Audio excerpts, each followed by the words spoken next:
மைதிலி. எழுதியவர் தேவன். அத்தியாயம் 8. மோட்டார் நின்றது. சர் சந்தானம் ஐயர் வீட்டிலே பின்புறத்தில் ஷெட்டில் கிடந்த மோட்டார் காருக்கு பூர்வ சரித்திரம் இதுதான். 1927 வருஷத்து மாடல் ஃபோர்டு கார் அது.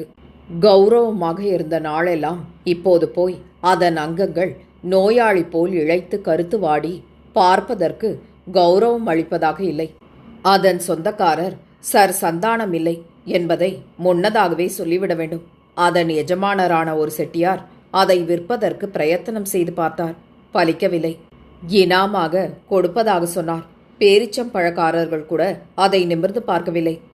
அதோடு பணத்தையும் சேர்த்து கொடுப்பது அவ்வளவு புத்திசாலித்தனமான காரியமாக அவருக்கு தோன்றாதபடியால் அதை இந்த பங்களாவின் பின்புறத்தில் போட அனுமதி கேட்டார்.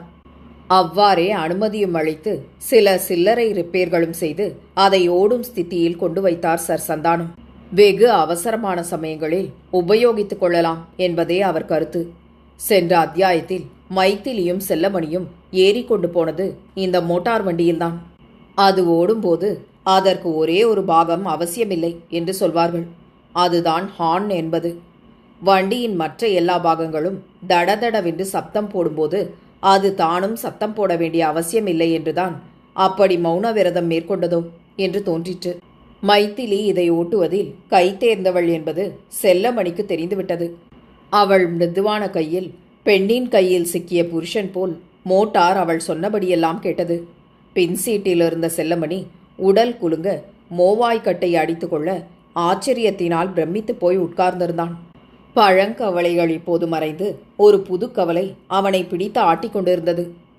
இந்தாருங்கள், ஏதோ திருடனை பிடிக்கப் போவதாக சொல்லி என்னை ஏற்றி வந்தீர்களே, திருடன் போன பக்கம் உங்களுக்கு தெரியுமா? குருட்டாம்போக்கில் போனால் என்று கேட்டான் அவன்.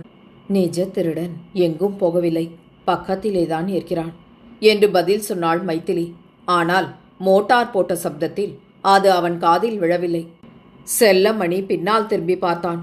ஓர் அடி தூரம் கூட கண்ணுக்கு புலப்படாதபடி ஒரே கப்பி புழுதியை கிளப்பி விட்டு கொண்டு மோட்டார் சென்றது. நீங்கள் பின்னால் பார்க்க வேண்டிய அவசியமில்லை, நம்மை துரத்துவதற்கு அவர்களிடம் மோட்டார் எதுவும் இல்லை என்று நிறுத்தி பிறகு ஏதோ யோசனை தோன்றினார் போல், ஆனால் அதற்காகவும் நாம் வெள்ள போக வேண்டாம், 11 மணிக்குள்ளாவது பட்டணம் போய் சேர வேண்டாமா என்றாள். செல்லமணி பல்லை கடித்துக்கொண்டு உட்கார்ந்தான். 1 மைல் பிரயாணம் செய்வதற்குள்ளாகவே அவனுக்கு மைதிலி மோட்டார் ஓட்டும் தோரணை அத்துப்படியாகிவிட்டது. மோட்டாரில் பிரேக் என்பதாக ஒன்று இருப்பதை அவள் அறிந்திருந்ததாகவே தோன்றவில்லை. சுமார் அரை மணிக்கெல்லாம் ஒரு பெரிய ஆபத்து வெகு வேகமாக நெருங்கிவிட்டது. சாலையின் ஒரு மூலையில் மைதிலி வெகு வேகமாக திருப்பினாள்.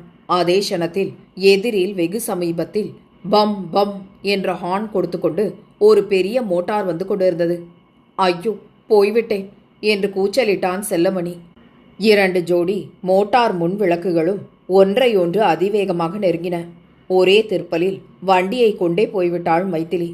அந்த பெரிய வண்டியின் டிரைவர் ஏதோ கத்துவது காற்றோடு கலந்து வந்து செல்லமணி காதில் விழுந்தது. அவர் யார் தெரியுமா என்று கேட்டாள் மைதிலி. எனக்கு என்ன தெரியும் என்றான் அவன். அவர்தான் ராஜபேட்டை ராவ் பகதூர் ரங்கநாயகலு. நீங்கள் செய்யவிருந்த கச்சேரியை கேட்க அப்படி தலை தெறிக்கப் போகிறார். வண்டி என் மாமாவுடையதுதான், ஆனால் டிரைவர் நம்மை அடையாளம் கண்டுபிடித்திருக்க முடியாது. இவ்வாறாக மைதிலி அவனுடன் பேசிக்கொண்டே ஓட்டினாள். பேச்சுக்கு அபிநயம் பிடிப்பது போல் மோட்டாரை இடதுபுறமும் வலதுபுறமும் மனம் போனபடி திருப்பி கொண்டு போனாள். அந்த பழம் மோட்டார் பாவம் ஒரு கரும்புகையை வழியெல்லாம் கக்கிக் கொண்டும் உயரே போவது போல் துடித்து கொண்டும் அவள் விளையாட்டுகளுக்கெல்லாம் பொறுமையுடன் இணங்கிக் கொண்டும் பச்சை பிள்ளை போல் துள்ளி குதித்து கொண்டு சென்றது. மடக்கென்று வண்டியை இடது கைப்புறம் இருந்த ஒரு சிறு சாலையில் திருப்பினாள். அது ஒரு சந்து போல்தான் இருந்தது. இதை செல்லமணி சற்றும் எதிர்பார்க்கவில்லையாகையால் மடேர் என்று சீட்டில் சாய்ந்து விட்டான். இது குறுக்கு வழி, இது இங்கே எங்கேயோ இருந்த ஞாபகத்தோடு வந்தேன், இப்போதுதான் அகப்பட்டது. இதனால் ஒரு 10 மைல் குறைந்து போகும் என்றாள் அவள். இதெப்படி உங்களுக்கு தெரியும்? பட்டணத்திலிருந்து நான் காரில்தான் கல்லூருக்கு வந்தேன். அப்போது டிரைவர் என்னிடம் சொல்லியிருக்கிறான். நன்றாக ஞாபகம் இருக்கிறது. நமது மோட்டார் மாத்திரம் நல்லதாக இருந்தால் இத்தனை நேரம் எங்கே போயிருப்போம் தெரியுமா?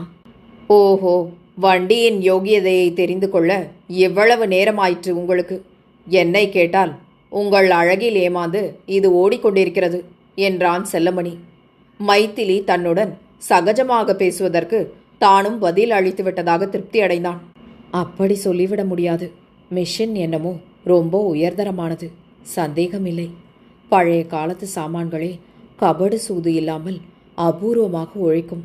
ஆனால் கவனிப்பார்தான் இல்லை. இதில் 2 பெருச்சாளிகள் குடியிருந்ததை பார்த்து நான் தான் விரட்டினேன். இப்போது அவர்கள் போய்க் கொண்டிருந்தது சாலையாக இல்லை, வயல் வரப்புகள் இடையே கட்டை வண்டி பாதை போலவே தோன்றிற்று. மோட்டார் நொறுங்கி போகுமோ என்ற பயத்துடன் கூட எந்த நிமிஷம் குடை சாயுமோ என்ற பயமும் செல்லமணிக்கு சேர்ந்து கொண்டது. இப்படி ஆபத்தான நிலைமையில் சுமார் 20 நிமிஷம் சென்றிருப்பார்கள். திடீரென்று சாலை முடிந்தது. மோட்டார் எதிரில் சலசலவென்று ஒரு சிறு வாய்க்கால் ஓடிக்கொண்டிருந்தது. இதை மைத்திலியும் எதிர்பார்க்காதபடியால் சடக்கென்று பிரேக் போட்டு நிறுத்தினாள். என்ன என்றான் செல்லமணி. திடீரென்று நிறுத்தப்பட்டதால் நிலை தவறி எழுந்து, ஒன்றும் விசேஷமில்லை, இந்த வாய்க்கால் நமக்கு முந்திக்கொண்டு இந்த வழியாக போகிறது என்று பதில் சொன்னாள் அவள். இப்போது நாம் என்ன செய்யலாம்? இந்த வாய்க்காலைத்தான் திரும்பி போக சொல்ல வேண்டும். வேறு சுற்றுப்புறத்தில் இங்கே யாரையும் காணுமே. அது முடியாது என்று விட்டால் நாம் தான் திரும்பி போக வேண்டியிருக்கும். வாஸ்தவத்தில் சுற்றிலும் வெகு தூரத்திற்கு யாரையும் காணோம். வயலும் வரப்புகளுமாகவே தென்பட்டன. மோட்டார் ஒரு சகதியான சதுப்பில் இறங்கி நின்று கொண்டிருந்தது. அதை கிளப்புவது கூட முடியாத காரியம்தான்.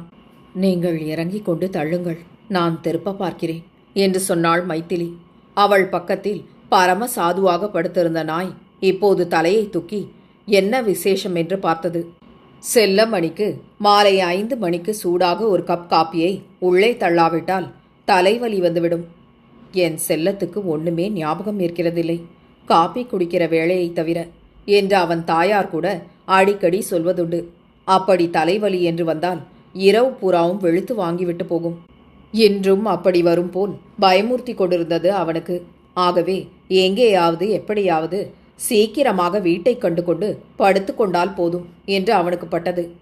மைத்திலி சொன்ன உடனேயே கீழே இறங்கி மோட்டாரின் பின்புறம் சென்றான்.